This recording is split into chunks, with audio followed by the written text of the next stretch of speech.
আসসালামু আলাইকুম। এমএস ওয়ার্ডের ধারাবাহিক আলোচনায় আজকে আমরা আলোচনা করব ইনসার্ট মেনু থেকে। আমরা গত পর্বে আলোচনা করেছিলাম পিকচার অনলাইন পিকচার শেপস। আজকে আলোচনা করব আইকন।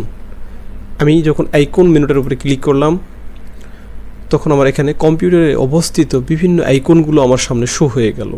এখানে আমি এই ক্যাটাগরিগুলো যখন আমি পরিবর্তন করব তখন আমার আইকনগুলো পরিবর্তন হতে থাকবে। তো আমি এখান থেকে আর একটা বিজনেস লেখার মধ্যে ক্লিক করলাম, দেখেন আমার আইকনগুলো চেঞ্জ হয়ে গেছে। আইকনগুলো আমরা কী কাজে ব্যবহার করব আমি ক্লোজ করে দিলাম। আমি যদি এখানে কোনো অপশন ব্যবহার করতে চাই, যেমন আমি এখানে একটা আইকন দিয়ে এর আন্ডার কিছু লিখব, বুলেটের মতো কাজ করব, অথবা বিভিন্ন প্রয়োজনে আমরা আইকন ব্যবহার করব, তখন আমরা আইকনে গেলাম।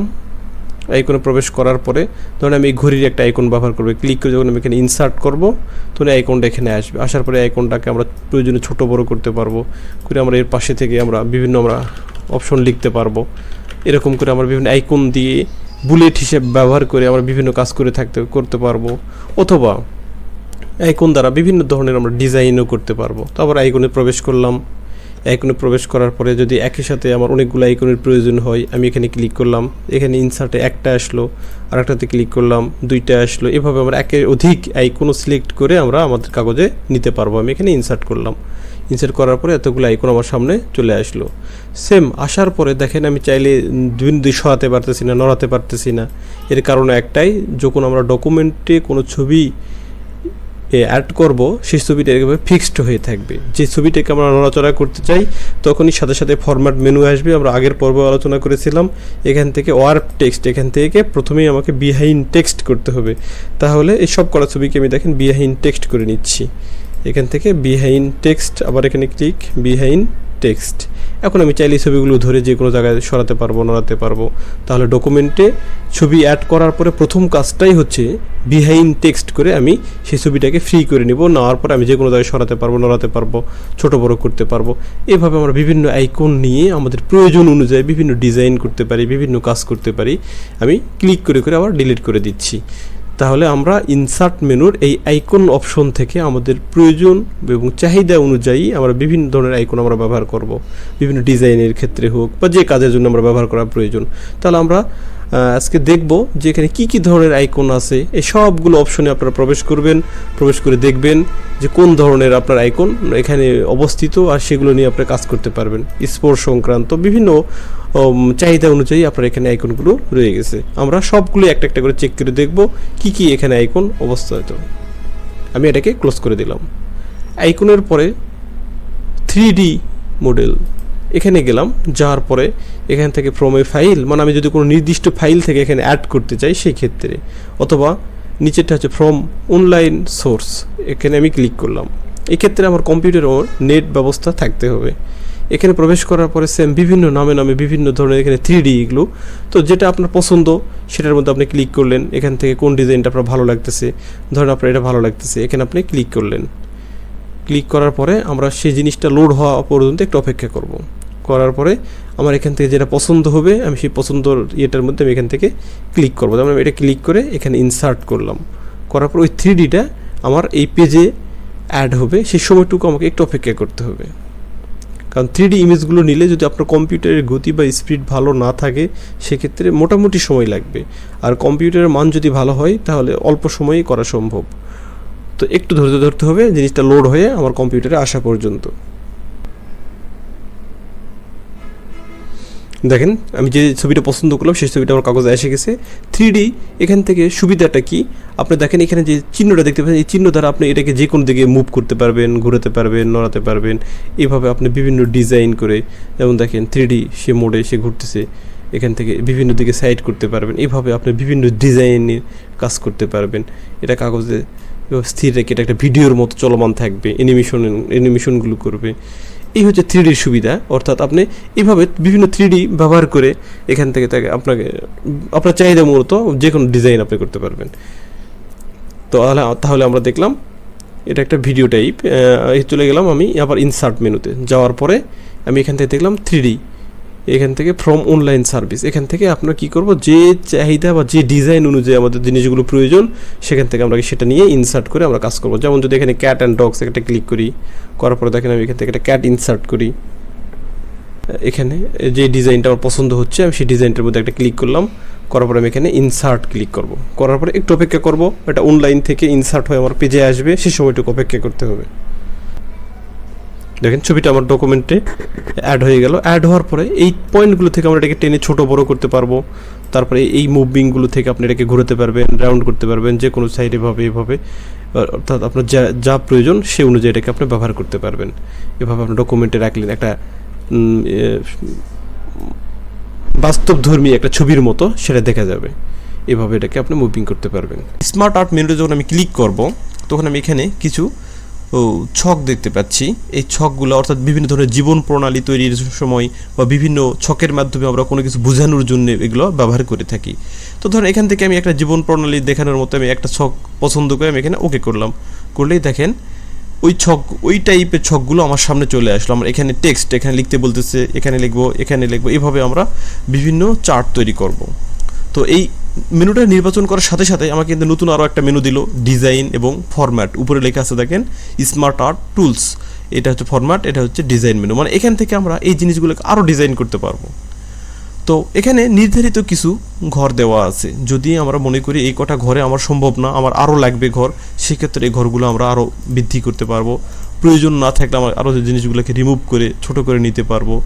তো এভাবে আমরা কীভাবে এখানে ঘর অ্যাড করব, তো এখানে ডিজাইন মেনুতে আমি চলে গেলাম, যাওয়ার পরে এখান থেকে বলতেছে অ্যাড শেপ, এই ঘর তীর খুললাম, খোলার পরে বলতেছে অ্যাড শেপ আফটার না অ্যাড শেপ বিফোর। আমি যেই ঘরটাতে এখন ক্লিক করে আসি, যদি আমার মনে হয় যে এই ঘরের আগে বা পরে আমার আর একটা ঘর প্রয়োজন, তখন কিন্তু আমাকে এই মেনুর ডিজাইন মেনুর এখানে এসে অ্যাড শেপ এই ঘরের তীর খুলে এখান থেকে আমি নির্বাচন করব আগে নিব না পরে নিব। সেম এই কাজটা আমি এখানে মাউসের রাইট বাটন প্রেস করেও কিন্তু এখান থেকে আমরা এই যে অ্যাড শেপ, এখান থেকে অ্যাড আফটার না অ্যাড বিফোর আমরা এখানে সিলেকশন করতে পারি। তো যেমন আমি এটার আগে নেব, তাহলে আমি এই ঘর খুলে এখান থেকে অ্যাড বিফোর আমি আগে নেব, আমি বিফোর দিলাম। দেখেন এই টেক্সটের আগে এখানে আর একটা আমার টেক্সট হয়ে গেল। আবার যদি আমি মনে করি এটার আমি পরে নেব, তাহলে আবার আমি এই ঘর খুলে আমি এই ঘর খুলে যদি আমি এখানে বিফোরে চাপ দিই, তাহলে বিফোরে দেখেন আবারও আসতে থাকবে।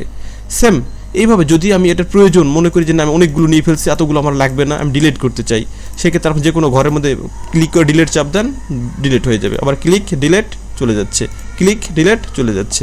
তাহলে এইভাবে আমরা এই ইনসার্ট মেনুর স্মার্ট আর্ট ব্যবহার করে আমরা বিভিন্ন ধরনের জীবনচক্র, জীবন প্রণালী এগুলো আমরা তৈরি করতে পারবো। তো শুধু ঘর বৃদ্ধি করাই না, সাথে আমরা আরও যে কাজগুলো করতে পারবো, যখন আমি ডিজাইন মেনুতে যাব, যদি আপনার এই ডিজাইনগুলো পছন্দ না হয়, যেমন এখান থেকে আমরা যদি কোনো কালার নির্বাচন করি, সেক্ষেত্রে আমরা এখান থেকে দেখেন আমি ঘরগুলোকে একটা কালার দিলাম, কালারওয়ালা ডিজাইন হয়ে গেল। এইভাবে যদি মনে করি আমার এই স্টাইলগুলো কোনোটা ভালো লাগতেছে না, আমি এখান থেকে দেখেন স্টাইলগুলো পরিবর্তন করব, সেভাবে আমার স্টাইলগুলো পরিবর্তন করে আমরা ইনসার্ট মেনুর স্মার্ট আর্ট এই ইয়েটা ব্যবহার করতে পারি। তাহলে এইভাবে আমরা ইনসার্ট মেনু থেকে স্মার্ট আর্ট নিয়ে আমরা বিভিন্ন ধরনের চার্টের কাজ করতে পারবো। আমি আবারও স্মার্ট আর্ট মেনুতে প্রবেশ করতেছি। এখানে আমরা দেখব অলের ভিতরে কোন টাইপের আপনার স্মার্ট আর্টগুলো অবস্থান করতেছে সেগুলো আমরা দেখতে পাচ্ছি। এভাবে আমরা লিস্ট, প্রসেস, সার্কেল, যতগুলো আমরা এখানে কন্ডিশন আছে সবগুলোর ভিতরে আমরা প্রবেশ করে দেখব এখানে কোনটাতে কোন টাইপের স্মার্ট আর্টগুলো এখানে অবস্থান করতেছে। তো এর মধ্যে যেমন পিকচারে গেলাম, পিকচারে দেখতেছি এই ধরনের কন্ডিশনগুলো, অর্থাৎ পিকচার এটার ভিতর থেকে যদি আপনি যে কোনো একটা সিলেকশন করে ওকে করার পরে এখানে আপনি ছবি সাথে টেক্সট, এভাবে ছবির সাথে টেক্সট এভাবে দিয়ে এগুলো তৈরি করতে পারবেন। তো আমি আবার এই লাইনে ধরে ক্লিক করে এটাকে আমি ডিলিট করে দিলাম। অর্থাৎ ইনসার্ট স্মার্ট আর্ট এটার ভিতর থেকে আমরা এই সবগুলো অপশনের ভিতরে ধারাবাহিকভাবে একটার পর একটা স্টাইল আমরা দেখতে পারবো, যেটা পছন্দ সেটা আমরা ব্যবহার করতে পারবো। তো এটার বাহিরেও আমরা স্মার্ট আর্ট এই মেনুর ভিতর থেকে ছাড়াও আমরা নিজস্ব পদ্ধতিতে এই স্মার্ট আর্ট এটা তৈরি করতে পারি। সেটা কিভাবে, আমরা আবার চলে যাব শেপ মেনুর ভিতরে। এখান থেকে আমরা এই টেক্সট বক্স, এই বক্সটা নিলাম, নিয়ে আমি যে কোনো একটা বক্স অঙ্কন করলাম। অঙ্কন করার পরে এই বক্সটা আমার চার কোণা আছে, আমি যদি মনে করি একটু স্টাইল করব, বক্সের চার কোণা শেপটাকে পরিবর্তন করব, তাহলে আমরা এখান থেকে এই মেনুগুলোর ভিতরে যাচ্ছি, যাওয়ার পরে এই শেপ এটা শেপ কালার। এই মেনুর ভিতর থেকে আমি শেপটাকে আমরা পরিবর্তন করে অন্য স্টাইলও বানাতে পারবো। তো আমি এখান থেকে দেখতেছি কোন শেপটা আমার দেখলে ভালো লাগে, আমি সেই ধরনের একটা শেপ নিলাম। এটা হচ্ছে এই কালারওয়ালা। যদি ভিতরে বক্স কালারওয়ালা নিতে চাই, এভাবে আমরা একটা কালারও দিয়ে দিতে পারি। শুরুতেই একটা কালার দিয়ে দিলাম। শেপ ইফেক্ট, যদি কোনো শেপে কোনো আমরা ইফেক্ট মানে শ্যাডো সহ যদি কোনো ঘর বানাতে একটা ঘর বানালাম। বানানোর পরে আমরা এখান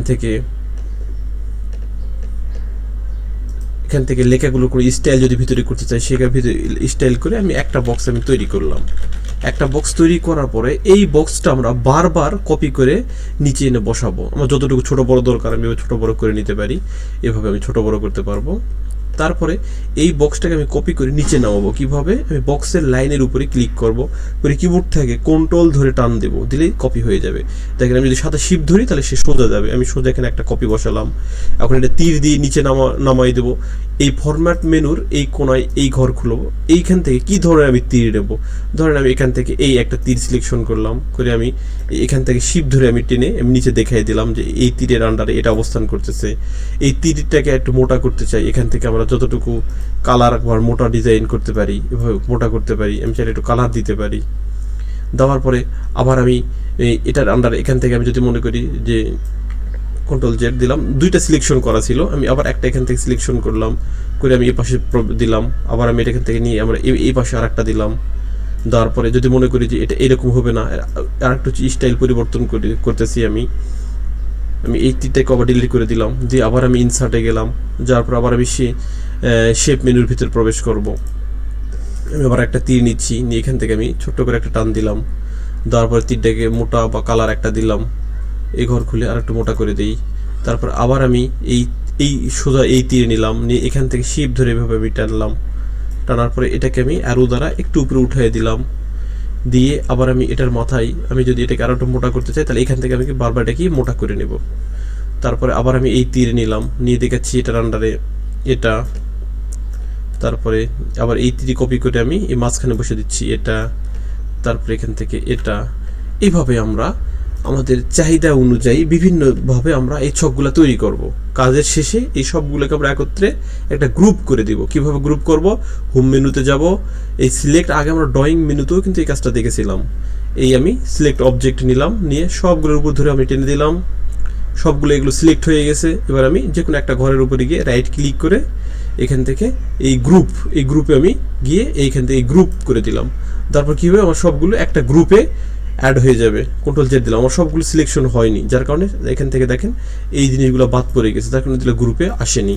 আমি কন্ট্রোল জেড দিলাম, আমি আবার এটাকে গ্রুপ বানানোর জন্য আবার আমি যাচ্ছি হোম মেনু, সিলেক্ট অবজেক্টে গেলাম, যে আমি পুরোটাকে ধরে আবার আমি সিলেকশন করে ছেড়ে দিলাম। এগুলো সিলেকশন হয়েছে ঠিকই, কিন্তু এই পয়েন্টগুলো হয়নি। কন্ট্রোল ধরে দেখেন আমি এটাকেও আমি ক্লিক করে দিলাম, এটাকে আমি ক্লিক করে দিলাম, এটাকে আমি ক্লিক করে দিলাম, এটাকে আমি ক্লিক করে দিলাম। এখন আমার সবগুলো সিলেক্টেড হয়ে গেছে। এখন আমি যে কোনো পয়েন্টের উপরে গিয়ে গ্রুপে গিয়ে এই গ্রুপ করে দিলাম। দিলে আমার কি হবে, এই পুরো ছকটা আমার একসাথে সে মুভিং করবে, আমি যে কোনো জায়গায় নিয়ে আমি বসাতে পারবো। তাহলে এইভাবে আমরা আমাদের চাহিদা অনুযায়ী হয় স্মার্ট আর্ট ব্যবহার করে এখান থেকে আমরা চার্ট তৈরি করে নেব, অথবা নিজস্ব পদ্ধতির জন্য আমরা শেপ মেনু থেকে বিভিন্ন বক্স নিয়ে বিভিন্ন, যদি আমি এই গোলগুলা চার কোণা না দিয়ে আমি এই ধরনের শেপ দিতে চাই, কোনো সমস্যা নেই, আমি এই ধরনের শেপ নিলাম, নিয়ে দেখেন এইভাবে রাউন্ডওয়ালা শেপ দিয়ে বানাতে পারি। আমার যেভাবে পছন্দ আমি সেভাবে এই কাজটাকে করতে পারি। তাহলে এভাবে আমরা আমাদের চাহিদাকৃত ছক তৈরি করব।